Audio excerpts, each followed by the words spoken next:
हाँ डॉक्टर बैनर्जी, ये जो प्रकाश जी कह रहे हैं कि इस पर बहुत एक्सटेंसिव स्टडी होना चाहिए, और प्रकाश जी और बैनर्जी और डॉक्टर बैनर्जी और भास्कर दोनों आदमी ये जवाब दें कि अगर ये तो एकदम मोटा मोटी उन्होंने उंगली पे हिसाब लगा लिया कि इन्होंने अगर महाराष्ट्र के गांव में देखा कि बिल्कुल भी मास्क कोई नहीं पहनता था गांव में, और हाट वाट पे जाया कभी कभार तो लगा लिया, अन्य प्रदेशों की भी यही हालत है, तो मोटे तौर पर 80% लोगों ने मास्क नहीं पहना। अब जिन्होंने मास्क पहना और जिन्होंने वो बोटी लगवाई, उसका जो इम्पैक्ट है, क्या मास्क कांस्टेंट अगर आप लगाते रहेंगे तो क्या, और आज आपने कांस्टेंट लगाया 1 साल और उसके बाद छोड़ दिया, और वो इम्पैक्ट क्या 1 साल के बाद हो सकता है? आपके बॉडी के ऊपर मास्क लगातार लगाते रहने से 5 महीने के बाद आपको कोई इफेक्ट हो सकता है, ऐसा भी कुछ है क्या? विज्ञान कहता है कि डॉक्टर बैनर्जी?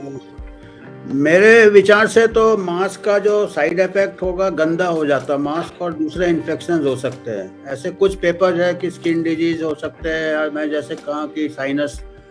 तो बाकी लॉन्ग टर्म तो मेरे को लगता कुछ ज़्यादा रुकावट भी नहीं होता होगा, क्योंकि मास्क के चारों तरफ से तो आदमी सांस ले ही लेता है। It is just symbol.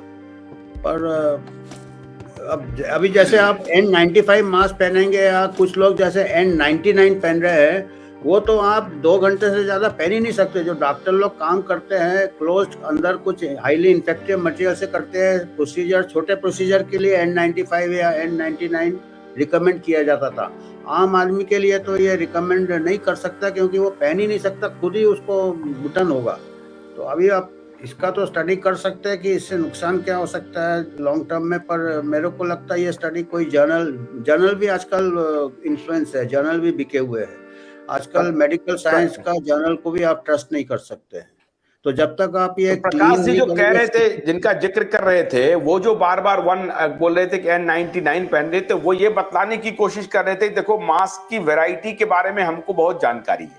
नहीं, पर N95 कम प्रोटेक्टिव है, N99 ज्यादा प्रोटेक्टिव है। और आपने कहा कि N99 अगर पहनते हैं आप तो वो तो बहुत डेंजरस हो सकता है। नहीं, वो ज्यादा देर तक आप खुद ही इतना डिस्कम्फर्ट होगा, क्योंकि उसका फिटिंग भी होना चाहिए। फिटिंग ऐसा होना चाहिए कि आजू बाजू से कहीं से हवा नहीं आना चाहिए। ऐसा करेगा तो आज तो नॉर्मल आदमी तो जिंदगी नहीं जी सकेगा मास्क पहन के ऐसा।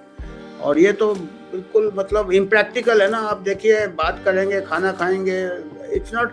और जब खाना खाते हैं तब आपका तो सलाइवेशन होता है, ड्रॉपलेट बढ़ेगा।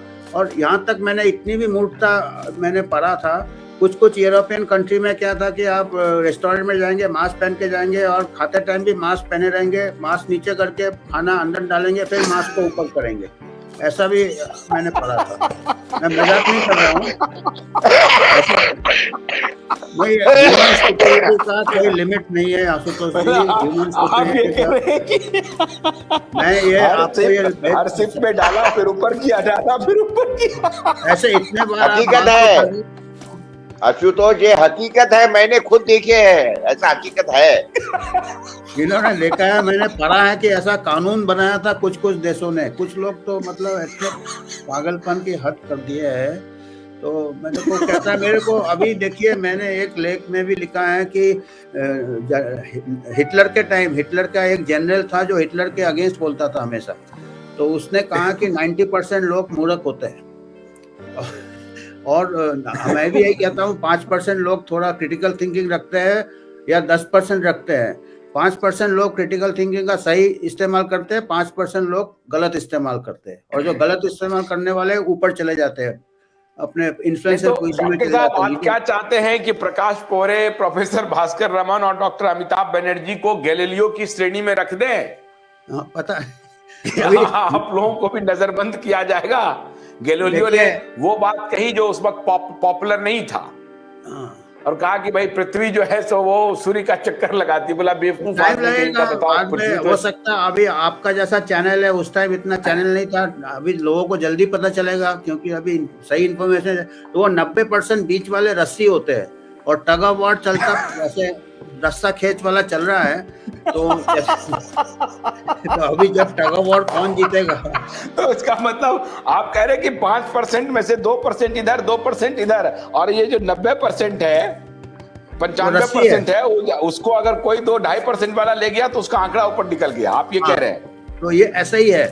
और ये रस्सी है बीच वाले, तो ये अगर जैसे हवा का रुख होगा, अभी अभी रस्सा खींच वाला चल रहा है, तो रस्सा खींच में जिसका अब उनके पास तो अभी पावर जो ज्यादा सरकार का है, ये जो वजन निर्णय ज्यादा है, है, पैसे का वजन है। जैसे कि रस्से नहीं, खींच आप- में भी जो मोटा लोग होता है सबसे पीछे रहता है, वजन से वो रोकता है रस्सी को।